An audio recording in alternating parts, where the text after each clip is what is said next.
नमस्कार। मैं हूं डॉक्टर जगन्नाथ दीक्षित और आप देख रहे हैं doctor Dixit lifestyle YouTube channel. दोस्तों, आपको विनती करूंगा कि ये वीडियो आप आखिर तक देखिए ताकि मोटापा कम करने का एक आसान तरीका मैं आपको बताने वाला हूं। साथियों, आप सभी फिटनेस का महत्व समझते हैं, इसलिए मैं आज एक ऐसी चुनौती की बात भी करना चाहता हूं जो बहुत जरूरी है। आंकड़े कहते हैं कि हमारे देश में ओबेसिटी की, मोटापे की समस्या तेजी से बढ़ रही है।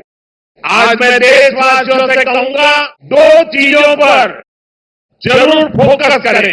ये दो चीजें एक्सरसाइज और डाइट से जुड़ी है।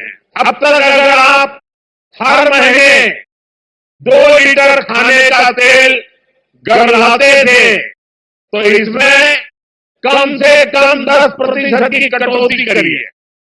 हम हर दिन जितना तेल यूज करते हैं उसको 10% कम करें।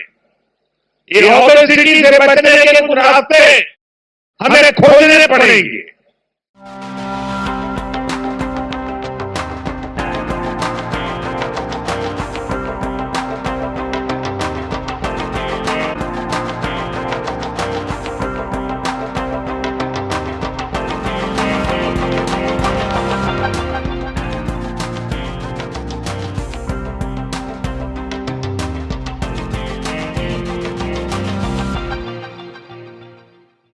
मोदी जी ने जब 38 राष्ट्रीय खेलों का उद्घाटन किया, उस समय उन्होंने कहा था, और मुझे इस बात की खुशी है कि हमारे देश के प्राइम मिनिस्टर ने स्वास्थ्य को हमारे सामने रखा है एक महत्वपूर्ण समस्या के रूप में। उन्होंने कहा कि आपके खाने में आप जो तेल खाते हैं उसकी मात्रा 10% कम कर दीजिए, वर्जिश कीजिए, जंक फूड ना खाइए वगैरह वगैरह। बट उसमें जो सबसे महत्वपूर्ण बात थी वो थी कि तेल का प्रमाण जो है 10% कम कीजिए। फिर वही बात हो गई, कौन कम करेगा? व्यक्ति कम करेगा। लेकिन क्या ये काफी है? 4 मार्च को विश्व मोटापा दिन मनाया गया और इसमें काफी ऐसी बातें सामने आई कि जिससे हम सबको परेशान होना चाहिए। 1975 से लेके आज तक देखेंगे तो मोटापे की जो समस्या है उसका प्रमाण 3 गुना बढ़ गया है और 2035 तक तो हर 4 व्यक्तियों में से एक व्यक्ति मोटा होगा। और बच्चों में जो मोटापा है, अभी अगर हम Indian council of medical research के रिपोर्ट की बात करेंगे, हमें पता चलता है कि लगभग 12.5% बच्चे जो है उनका वजन ज्यादा है और 8.5% के करीब वो लगभग मोटे हैं। और अगर हम मर्दों में देखेंगे तो भारतीय मर्दों में लगभग 54% मर्द ऐसे जिनका पेट निकला हुआ है और 20 साल से ज्यादा उम्र वाले 24% लोग ओबेज है यानी मोटे हैं। और मोटापा ये सिर्फ एक बीमारी, खुद बीमारी नहीं है, लेकिन ये एक रिस्क फैक्टर भी है बहुत सारे बीमारियों का। जो लोग मोटे होते हैं उनका ब्लड प्रेशर भी बढ़ता है, उनमें इंसुलिन रेजिस्टेंस आता है, बाद में आगे चलकर टाइप 2 डायबिटीज होने की संभावना बढ़ती है। महिलाओं में पीसीओडी, पीसीओएस यानी कि माहवारी नियमित रूप से नहीं आना, ये भी होता है।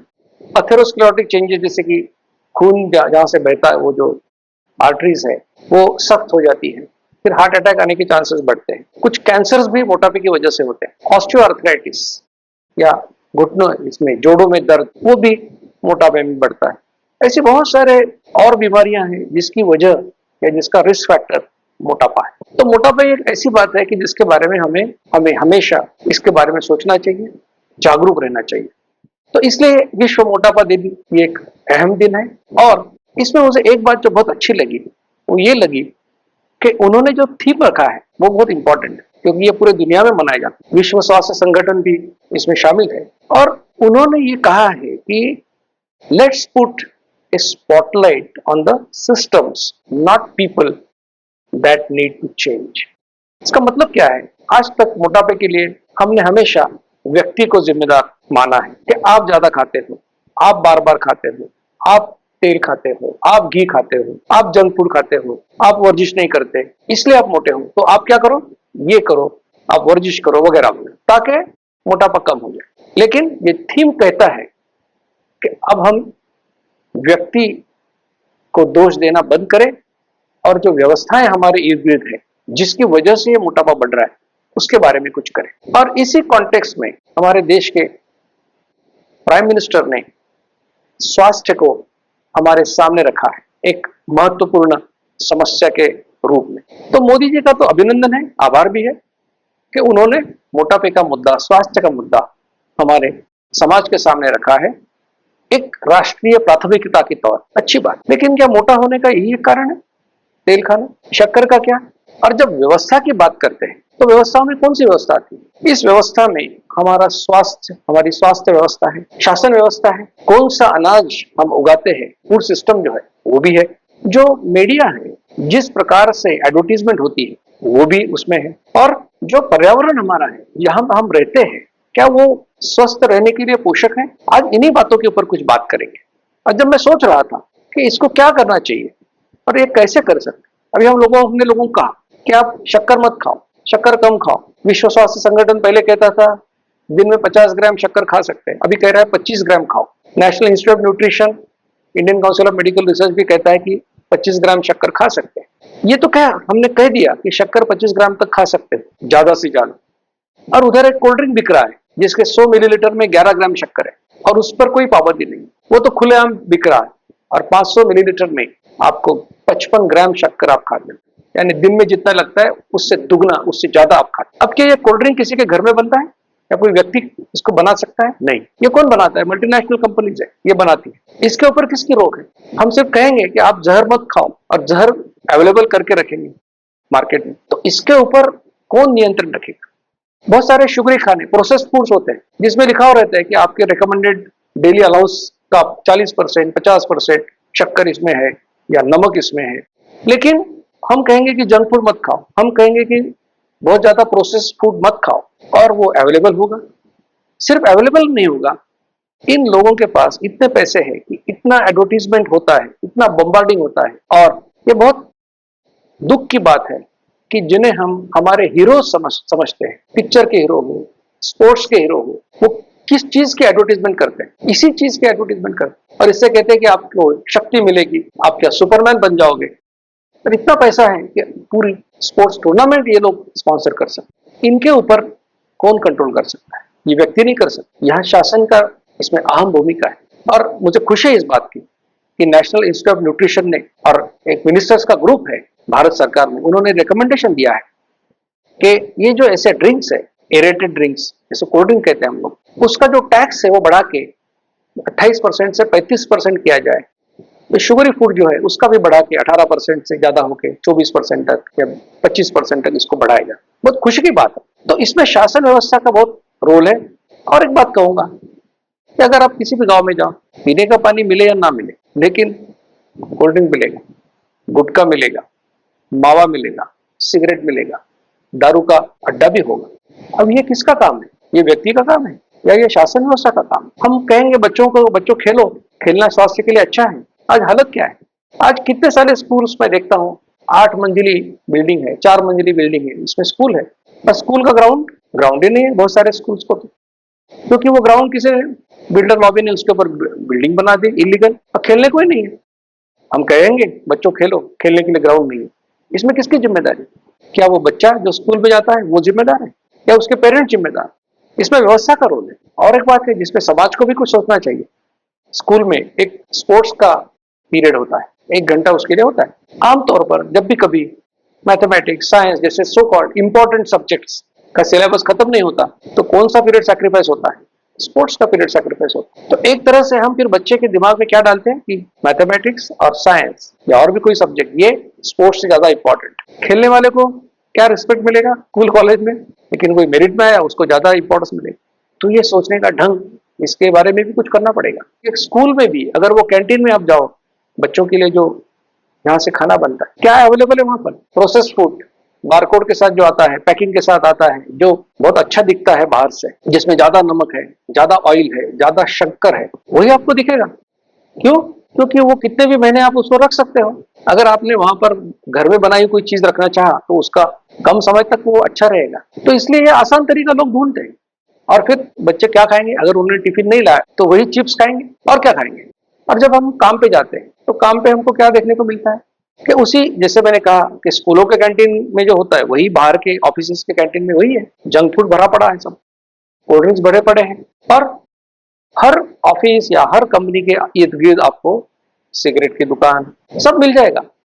तो फिर आपके ऑफिस में जिम क्यों नहीं है? कोई एक्सरसाइज करने का अपॉर्चुनिटी, मौका क्यों नहीं है आपके एम्प्लॉयज को? और ये कौन कर सकता है? ये क्या व्यक्ति कर सकता है? ये व्यक्ति नहीं कर सकता, ये व्यवस्था को करना पड़ेगा। हमारा पर्यावरण हम किस तरह से सुधारेंगे, ये हमको सोचना पड़ेगा। तो सिर्फ लोगों को हम कहेंगे कि 10% तेल कम खाओ, वो काफी नहीं। हमारे कंट्री के इकोनॉमी के लिए बड़ी अच्छी बात है, क्योंकि हम जो खाने का तेल 60% हम लोग इंपोर्ट करते हैं इंडोनेशिया से, मलेशिया से, अर्जेंटीना से, यूक्रेन, रशिया से। तो लगभग 1 लाख करोड़ से भी ज्यादा पैसा उसमें खर्च होता है। 10% कम हुआ तो 13-14 हजार करोड़ हमारे बचेंगे, अच्छी बात है। लेकिन वो इकोनॉमी के लिए अच्छी बात है, क्योंकि सिर्फ तेल खाना मोटा होने का कारण नहीं है। मोटा होने का कारण है कार्बोहाइड्रेट ज्यादा खाना, मोटा होने का कारण है ज्यादा शक्कर खाना, मोटा होने का कारण है प्रोसेस्ड फूड खाना, अल्ट्रा प्रोसेस्ड फूड खाना, शुगर एडेड ड्रिंक्स लेना, मेहनत नहीं करना, बार बार खाना, ये सब इसके कारण है। और मैं तो काफी सालों से ये बात प्रमोट कर रहा हूं कि बार बार खाना, जो दीक्षित लाइफस्टाइल कहते थे। जब मैंने कहा आपको कि ओबेसिटी का सिंपल सॉल्यूशन क्या है कि आपको दिन में 2 ही बार खाना चाहिए। और अब ये सिर्फ मैं अकेला नहीं कह रहा हूं, मुझे इस बात की खुशी है कि नेशनल इंस्टीट्यूट ऑफ न्यूट्रिशन के 2024 के जो डाइटरी गाइडलाइंस है उसमें भी लिखा गया है कि 2 या 3 बार ही खाओ और बीच में स्नैकिंग मत करो, बीच बीच मत खाओ। ये नेशनल इंस्टीट्यूट ऑफ न्यूट्रिशन के गाइडलाइन में आया है। चलो देर आए दुरुस्त आए, लेकिन शुरू तो हुआ।